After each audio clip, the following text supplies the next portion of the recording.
Whether your beer is in a bottle, can, or glass, kick back and relax. It's Better on Draft.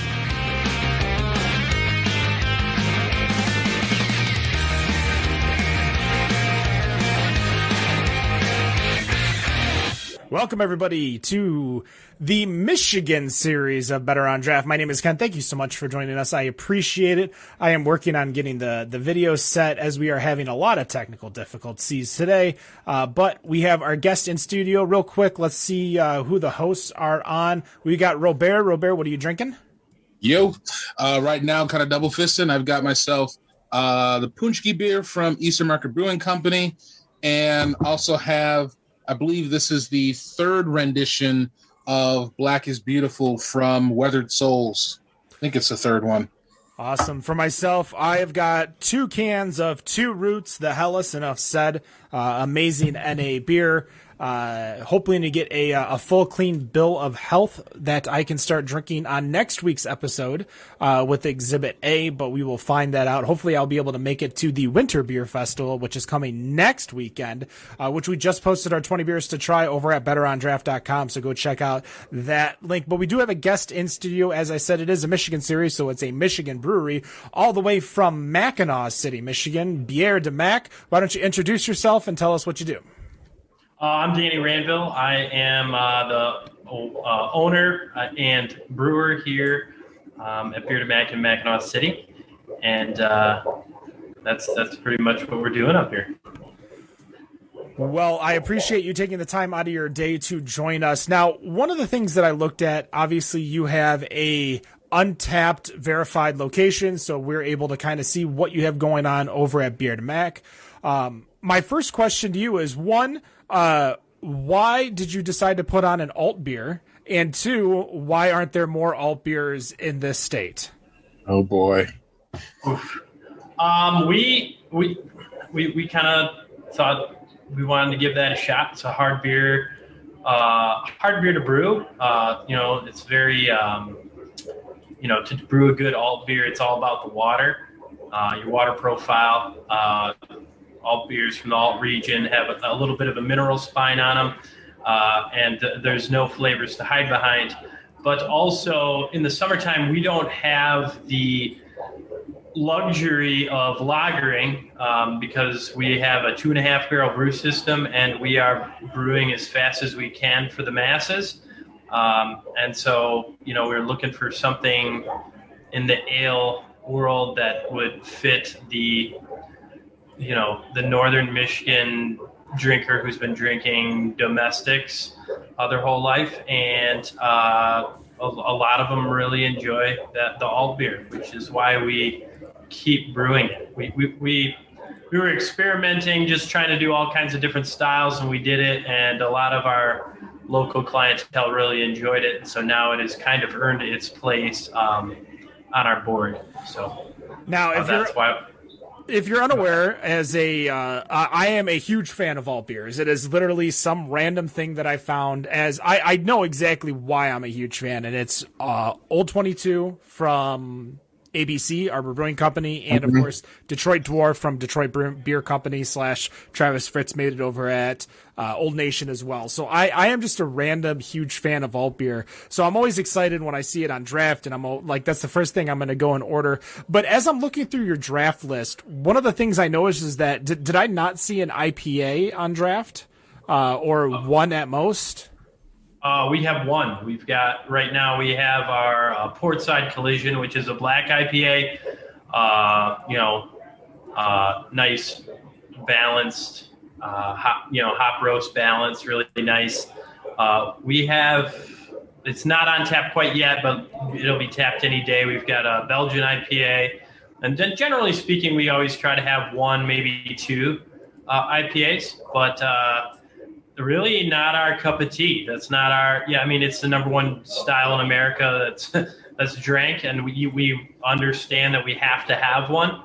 But we are kind of coming at it where, as far as the distribution side of things go, we're a really small house, and no bar or restaurant up here is going to take off a Two Hearted or a Huma or a 51K those are the common big IPAs up here to put on one of ours, and we've just accepted that.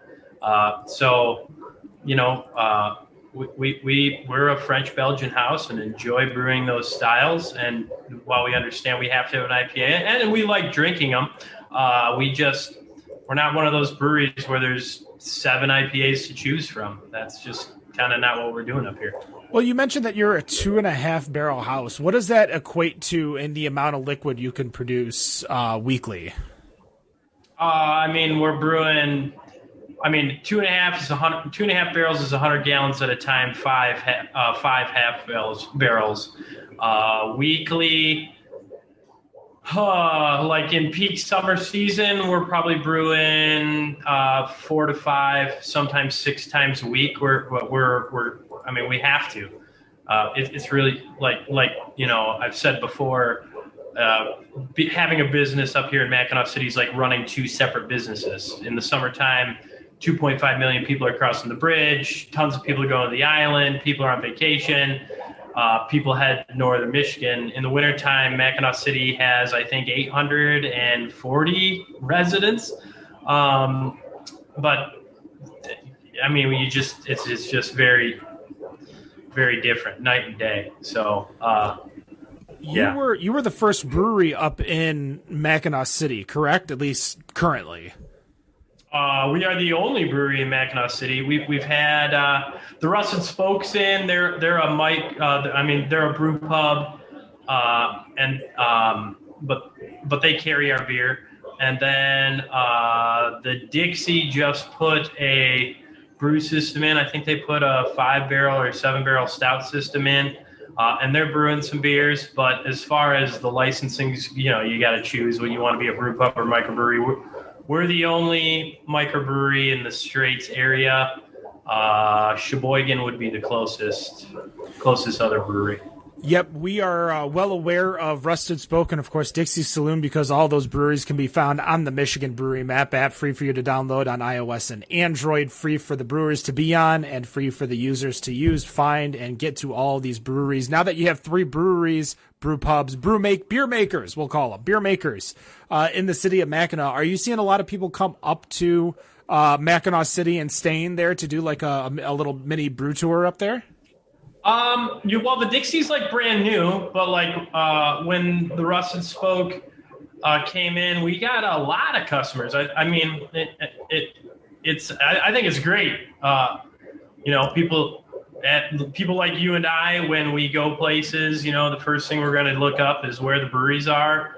And when people, look that stuff up, go to your app, look all, with these locations and see that oh, wow, there's three places where we can try some interesting beers. I think there's a lot of people that come this way because of that. And funny is, I was kind of gonna go, I guess, kind of ask in that direction. In that, what you're saying, that you being the, the only brewery that's there in Mackinac City. Obviously, there are others that are coming around in the area, but when people come out to that area and, they come out and they see, oh, hey, there's a brewery here. I guess with the people that come in, what do you take from the crowds that come in and just kind of, maybe for the first time, to see that this brewery is here, and, what should they be going out there to check out? As far as our location here, the Beer to Mac? Yeah. Well, we're off the beaten path. We're not smack dab right in the middle of downtown like the other 2 guys are. We are just south of town. And so what we find, we're not really surrounded by any other businesses. We're kind of, vacant lot to the south of us, vacant lot across the street. And so the people coming to Beer to Mac, they're coming here because they want to be here. We're not getting the foot traffic. We're on all the social media. We're on, everything that a business can be on. But, I think that's kind of a blessing and a curse. The people coming here absolutely want to be here because they love beer. and I think that makes for a really cool atmosphere.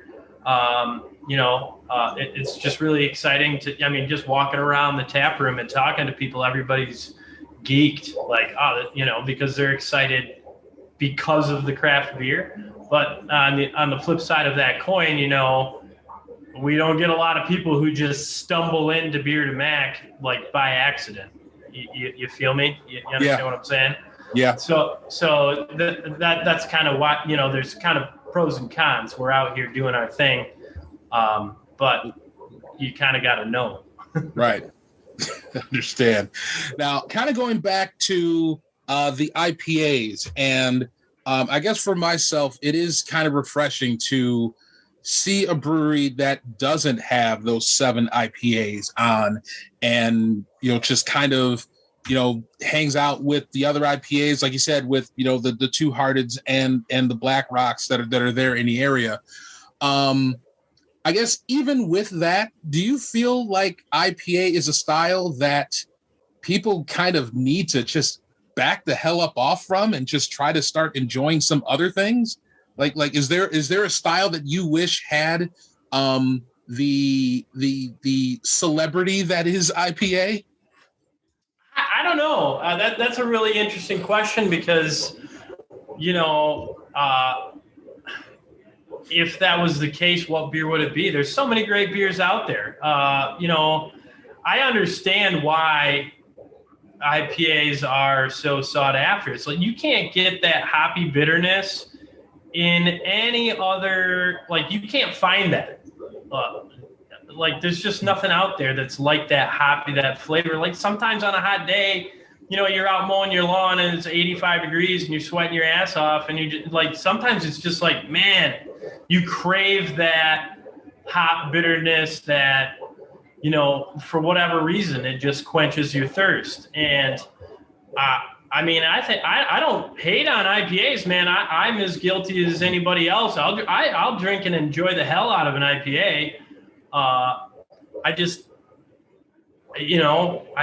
we've got 14 taps, and there's just too many other good beer styles out there to have 7 IPAs. I just feel like you're doing beer a disservice to the person who doesn't know craft beer if half of your tap handles are IPAs. And that's cool if that's your thing. If you're a brewery and you're like, we are going to brew the hell out of some IPAs, or we're going to brew the hell out of a lot of hoppy beers because that's what we like. And if that's your mission statement, then that's cool. But I just feel like, there's 160 different styles of beer with different variations and subsections, subcategories of all those beers. And especially for us in such a tourist destination, we got to have, you just got to have other options for people who aren't hopheads. You know what I mean? Yeah. No, that makes sense.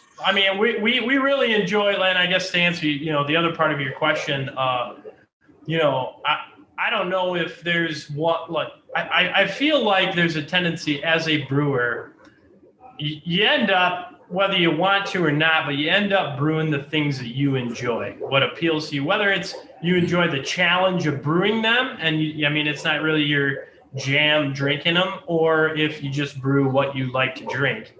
I think that, with any artist in any genre, or, whether it be music or art or whatever, you kind of gravitate towards, what makes that individual tick, what they enjoy. But up here, we're doing a lot of French Belgian. It ties into, kind of the history up here.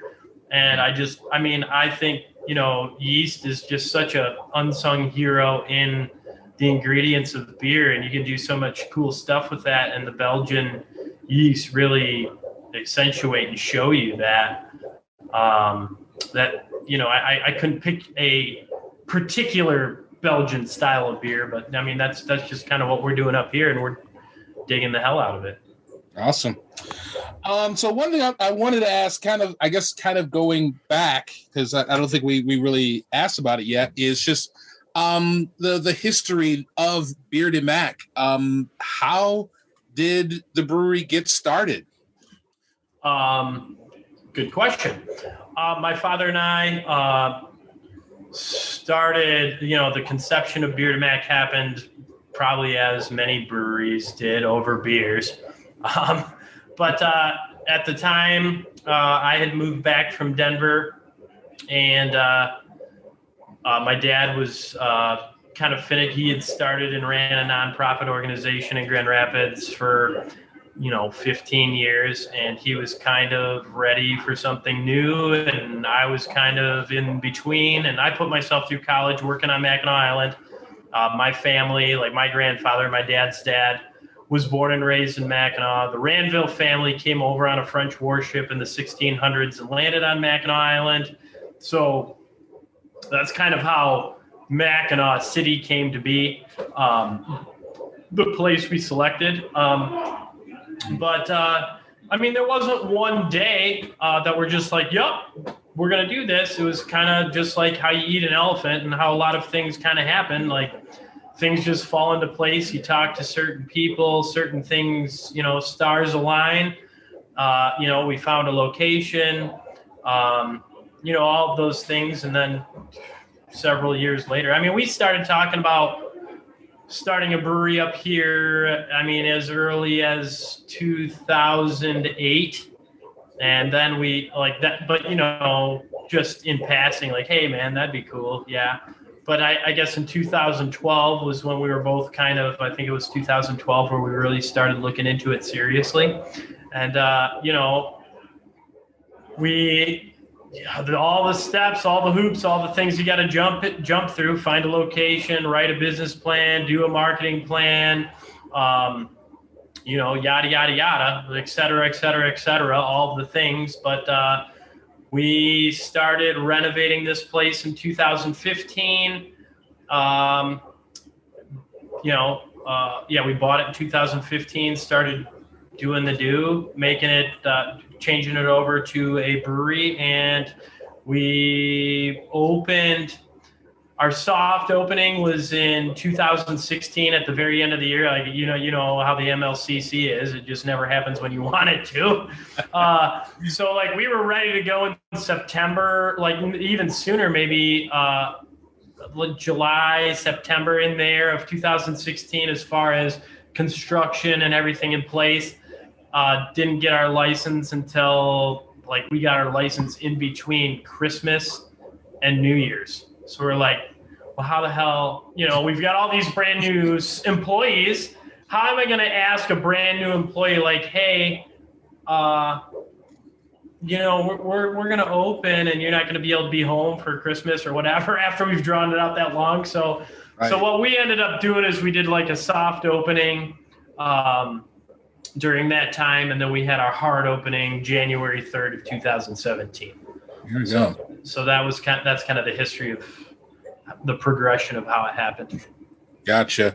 Now, and this kind of is a common question with going with the history. We're talking, which basically you just celebrated your 5-year anniversary. So happy anniversary. Thank you. With that and being 5 years open, we at least myself, or sometimes Nick, when he's on the show, he will ask this as well. But we're now 5 years later from your open. Tell me something that you wish you could have done differently from, say, open to year one that maybe you're either doing now or just wish that you could have done. I think, we had our primary location, coincidentally, was where the Rusted Spoke is now. We actually were going to close on that building and had the whole deal drawn up. Everything was good to go. And on the day of the closing, like literally the morning of the closing, the seller backed out. Oh, no. Right. So now, we've done our business plan. We've done all of our stuff. We've got our investors. We're ready to pull the trigger. We've done all the blueprints. We've done all the drawings. We were going to do $1 million renovation on the building, yada, yada, yada. And on the day of the closing, they're just like, yeah, we want to restructure the whole deal and we want more money. And we're like, whoa, pump the brakes. So we were kind of left with a choice. It was like, we're ready to go, sitting on go, ready to move forward. And so we tried to make that deal work, but in negotiations just couldn't do it. Didn't happen. And then we found this location out here. And, I'm kind of a firm believer that all things happen for a reason, and you got to roll with the punches and be flexible. And, life never goes the way you want it to. It's just kind of how you handle it and adapt and overcome problems. Mm-hmm. But in that whole scenario, we ended up pivoting to this location out here.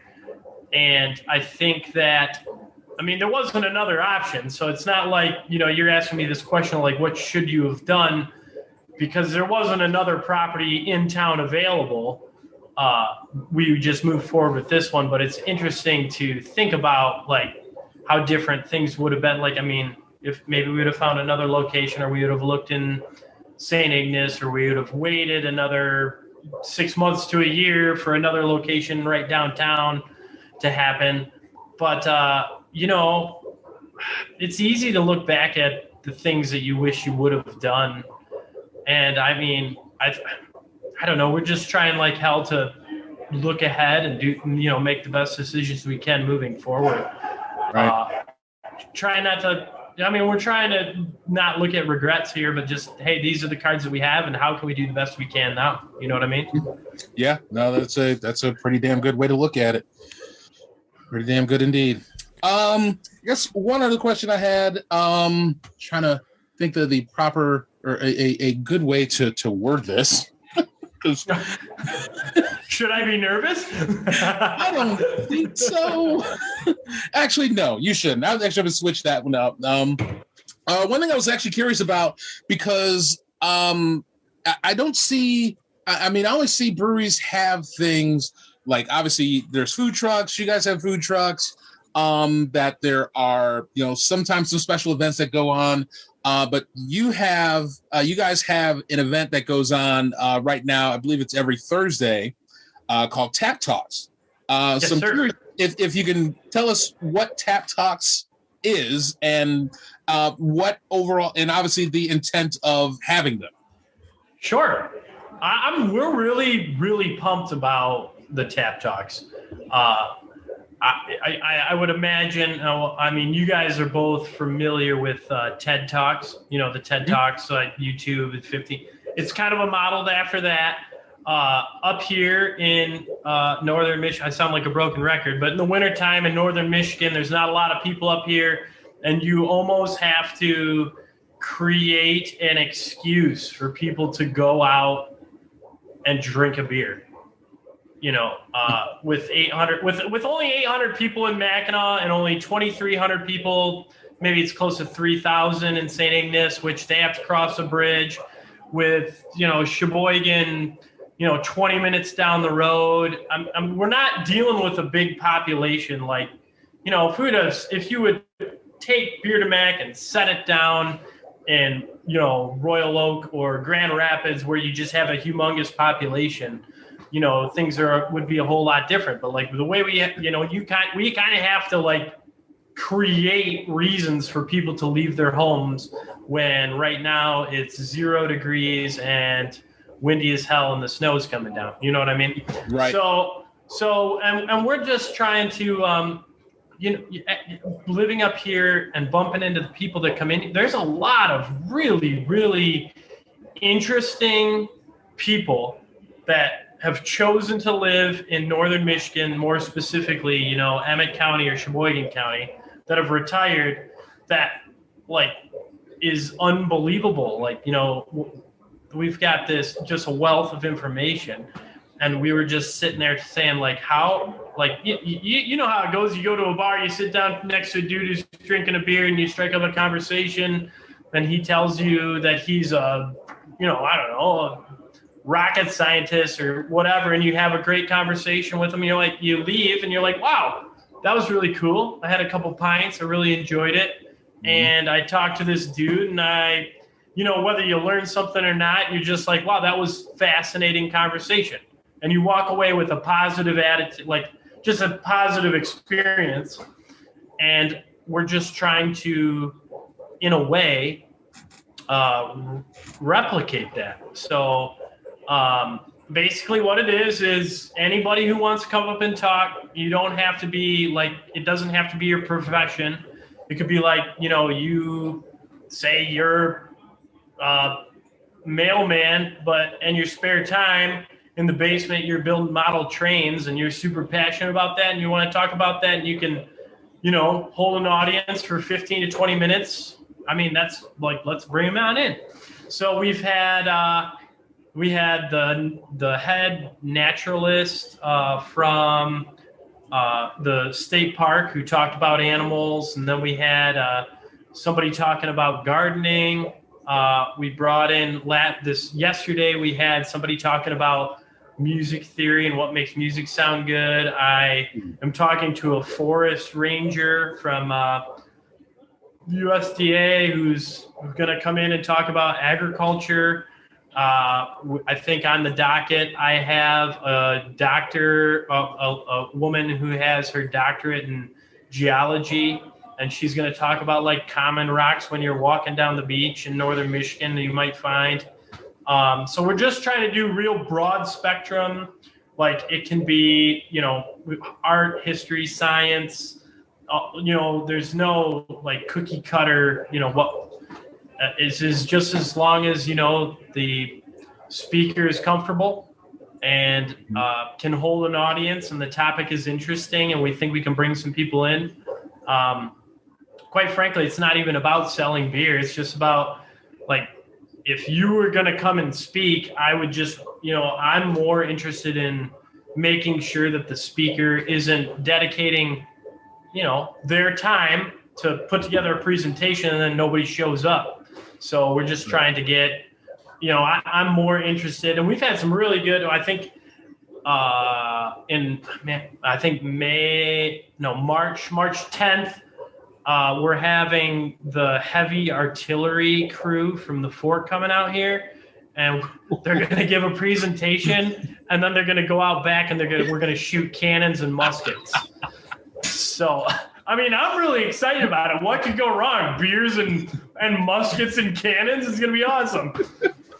I mean, if you're holding the beers while firing the cannon, that you might have to have some waiver signed. I don't know. No, I mean, I think that the only professionally trained people will be firing the weapons, but it should be a good time. We're really excited about that. So we got some really cool ones on the docket. Nice. Well, having personal experience of firing a musket, you really can't do much of anything with a beer while you're having to reload those damn things. I'm going to pass it back over to Ken. Yeah, Ken, I'm old enough to have fired a musket. Fuck you. I wasn't going to say anything. I just work here. No, that sounds like an amazing thing that I feel like brings in the community that you're looking for. Bringing in a lot of people to talk about what they do, because especially over the last couple of years, we've found ourselves online 24/7. And because of that, we're missing that human interaction, and we're missing that, as you kind of say, that conversation that you would get from just meeting some random person at a bar and hearing their life story, those kinds of things, And totally. It's a very Midwestern thing of us, to where we just, if you're sitting alone I can't tell you how many times I'm just sitting alone at a bar and I see the guy next to me. Oh, what are you drinking? Oh, that's cool. Do you live around here? Do you work around here? What's going on? Especially if I'm traveling, because you get a chance to meet someone, talk to someone, and they'll tell you if they're not interested in talking. They'll just be like, yep. And it's having those types of things. Like, I would be looking at your docket and your events calendar and be like, ooh, I want to learn about that. Ooh, I want to learn about that, because you have the thing that keeps you there, which is the beer. Sure. But if you're in the brewery, you're going to be drinking a beer either way. Yeah. Really. So, what we're just trying to do is we're just trying to give you something in addition. Correct me if I'm wrong. Even though you're still, you're in a touristy city, you're still fighting against other touristy bars trying to bring in people during the non-touristy times.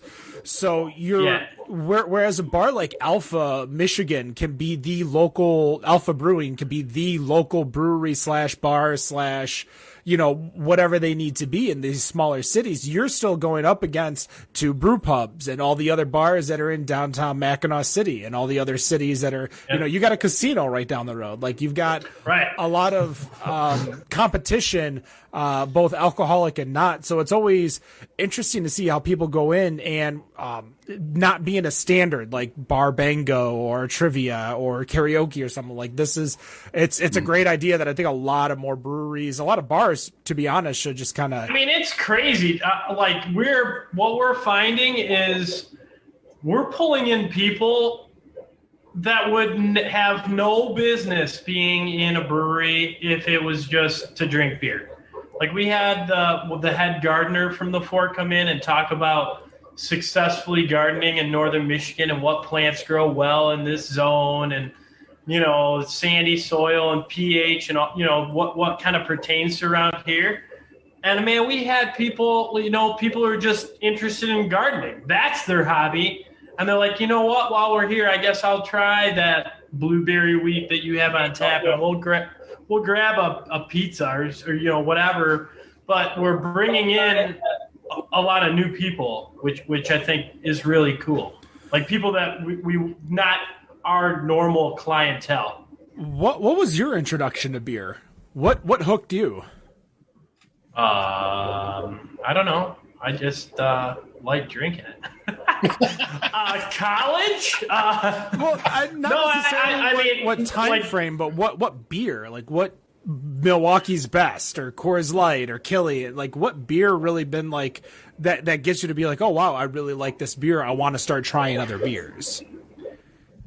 I can't remember if it was my mother or my aunt or my grandma. Some lady figure early in life was like, listen, Danny, if anybody ever tells you that beer tastes good, they're fucking lying to you.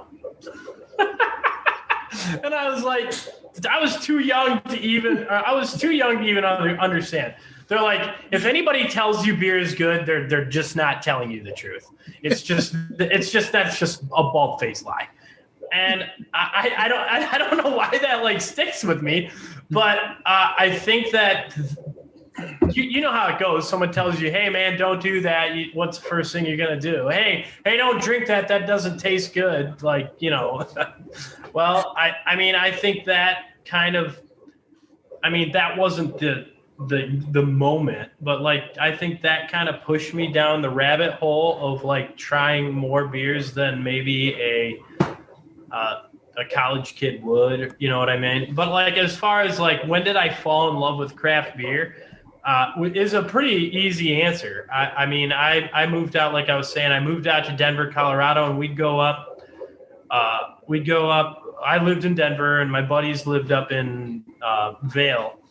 We go up there in the weekends, Friday, drive up there, and you had two options on Sunday driving the pass home back to Denver. Was you could leave immediately and sit in your car in traffic because everybody had to go through the tunnel. It's like one road down to Denver for like 6 hours, or you could wait. And we always went to the Breckenridge Brewery, and we would you could get like pitchers of Breckenridge vanilla porter for like a pitcher was like $6, and we'd all draw straws. There was always we draw straws, and there was four of us.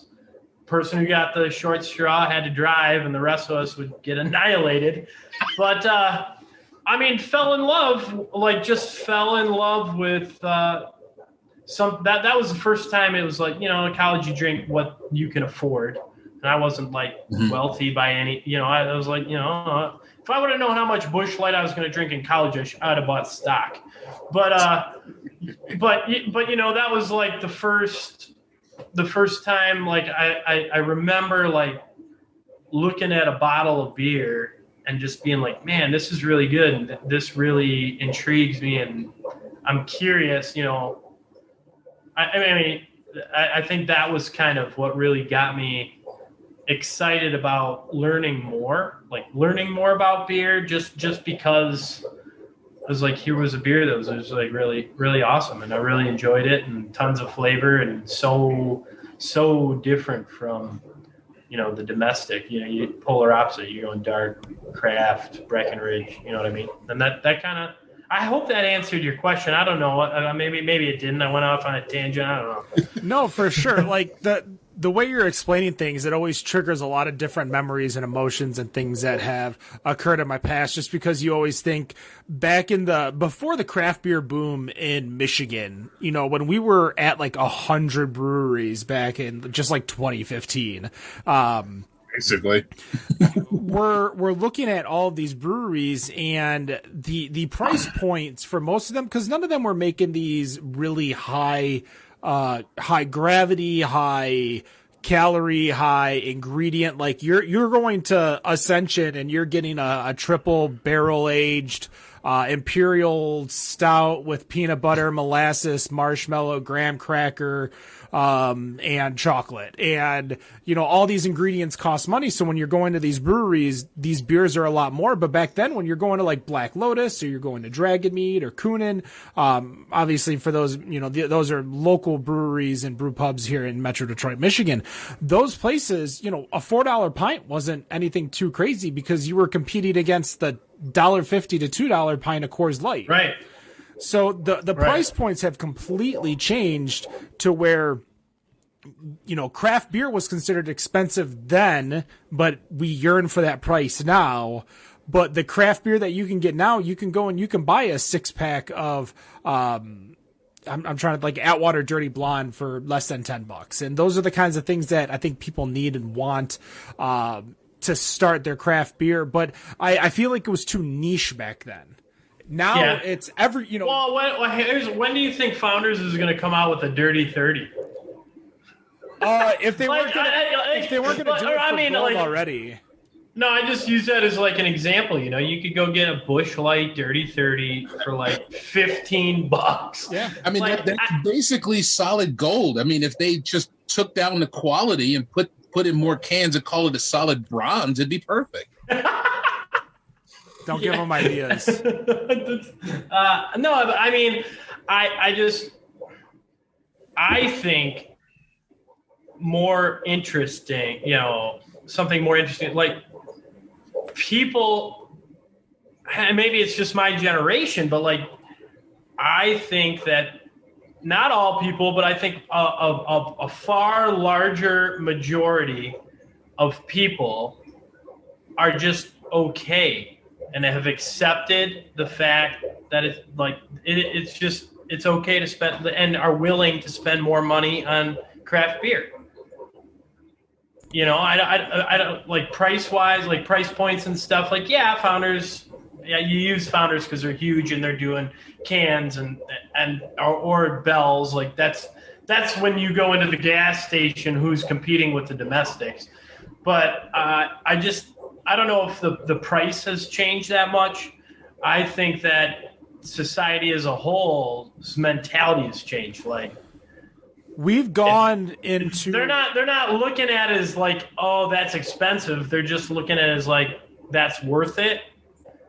And that's what I'm going to drink. Like, it's almost more like the beer drinker is going to be, it's almost like a need. They're not even looking at the domestics anymore. They're just like, that's the price. If I want beer, that's what it is. I'm paying it. Well, I think I would believe that the current generation of craft beer drinkers and what people are looking for, they're looking for the quality of the product more than anything. Sure. And I agree with that. That's not just beer though, because they're not going to buy $2 Chuck wine anymore. They're going to buy local, Young Blood or other local wines, or they're going to buy Detroit City Distillery instead of whatever vodka brand, Absolute. Like, I feel. Oh yeah. I think the consumer is acutely aware, or more aware, and more happy to support local. I mean, I mean, think about it. For how many years now have you heard that? Like, that's just like normal now. And I think people are all about that. People understand it and want to do that.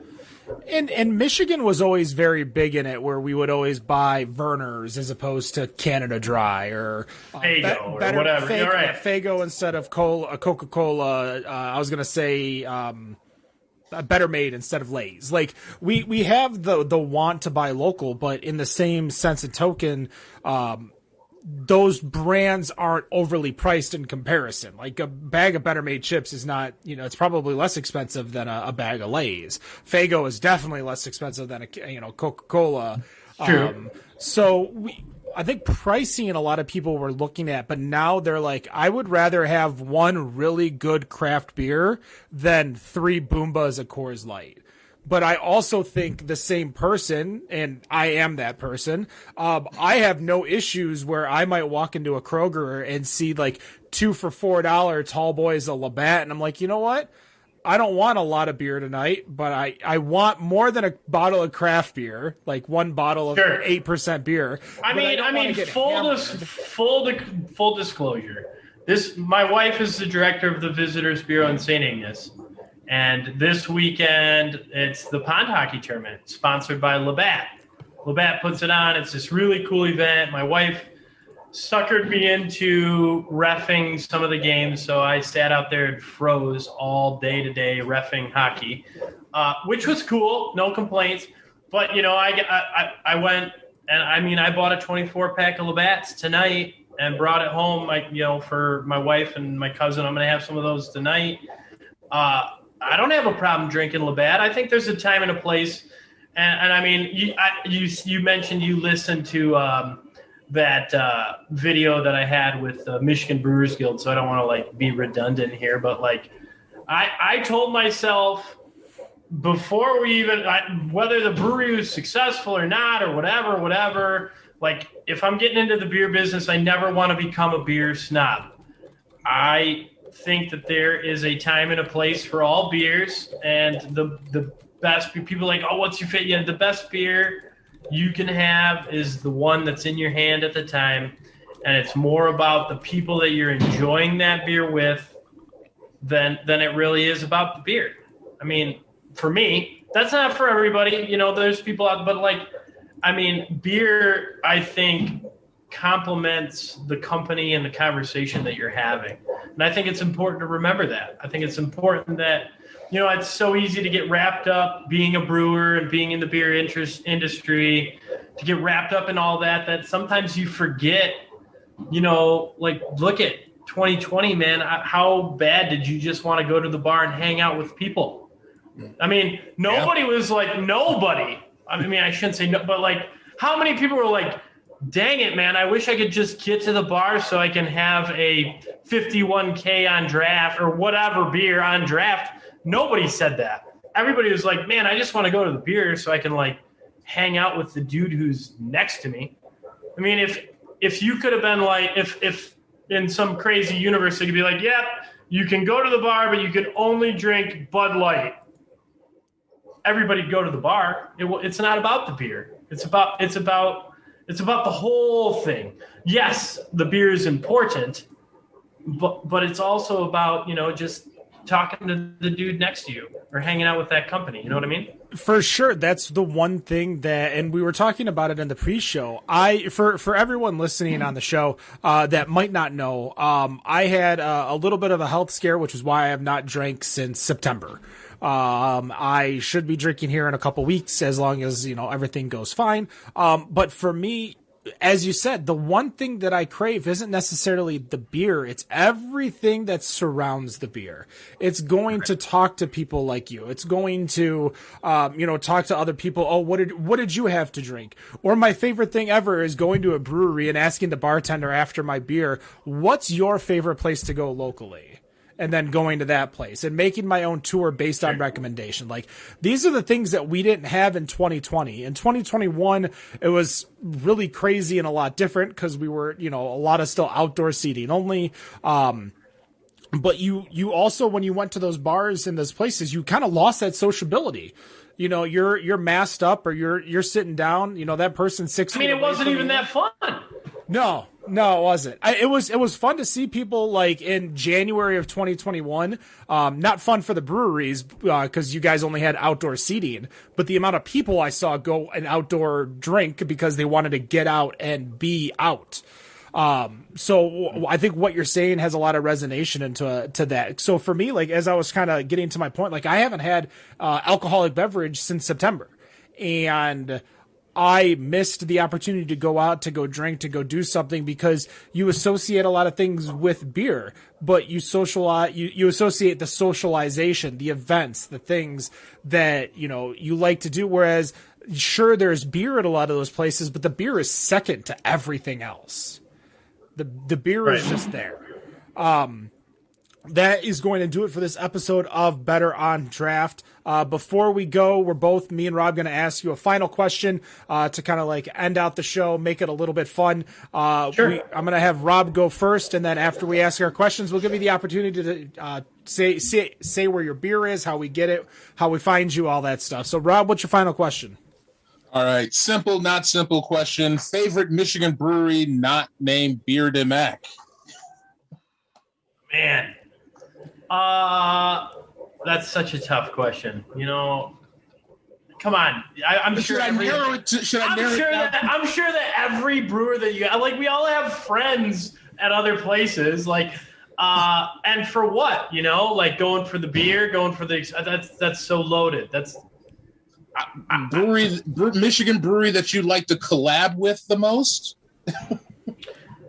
Who do you want to work with? That's a better question. Who's a brewer you want to work with? Brewer.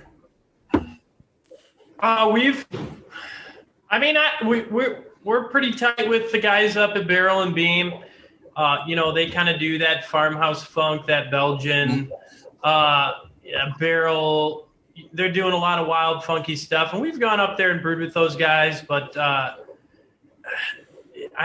like right now, like I'm just kind of craving. They did a really cool. They've done their Sati is really nice, and it'd be nice. I think winter always makes me like kind of think of Marquette. I'm a winter boy. I like skiing and snowshoeing and stuff. So maybe that's my answer today or right now. But if you ask me in 15 minutes, it'd probably be something else. All right. Well, you mentioned that you are reffing a local pod hockey tournament. What is your favorite hockey movie or TV show? Mighty Ducks is great. We talking the movie or the TV show? I haven't seen the TV show. It'd have to be the movie. Okay. I'm not a huge hockey guy. That's the most hilarious thing about it is like my wife and your ref. My wife is let me give you the backstory real fast because I know we're like short on time. But my wife is the director of the Visitors Bureau. It's basically her and the three ladies in her office put on that event, and she's like, "Hey, honey, will you help volunteer and do some scorekeeping up here for the?" And I'm like, "Hell yeah, that'll be awesome. It's sponsored by Labatt. I'm in." And then like 3 days later, she's like, "Well, you're going to be reffing. Is that going to be a problem?" And I was like, "Whoa, pump the brakes." Like I didn't play hockey in high school. I'm an American man, so I know some of the rules just because we live in America. But I'm like, that is a very different ask than tallying the score.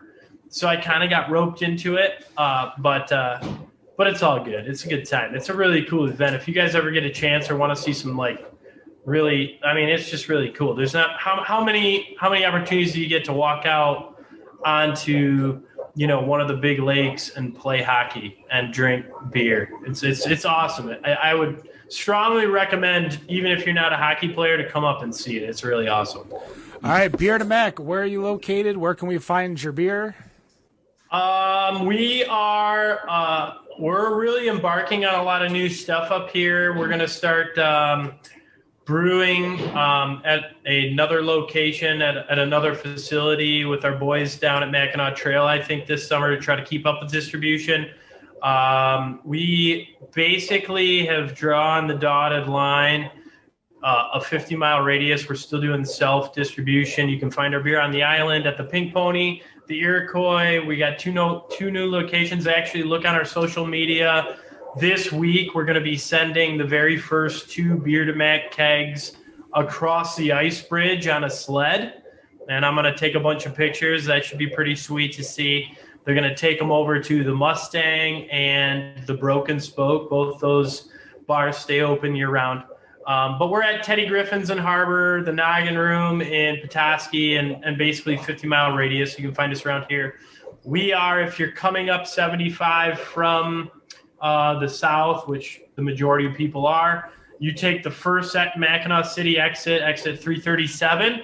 And when you get off, instead of going right towards the Mackinac Bridge, you make a left. And we are a quarter of a mile up the road on the right-hand side, just south of town. And we're just out here. We're open year-round, just giving it the old college try, slanging beers and serving smiles. Nice. Awesome. Thank you so much for joining us. We appreciate it. That'll do it for this episode of the Michigan Series Better on Draft. No matter what you think of your beer, we think it's Better on Draft. Have a good night. Underrated hockey movie, Mystery Alaska. Peace.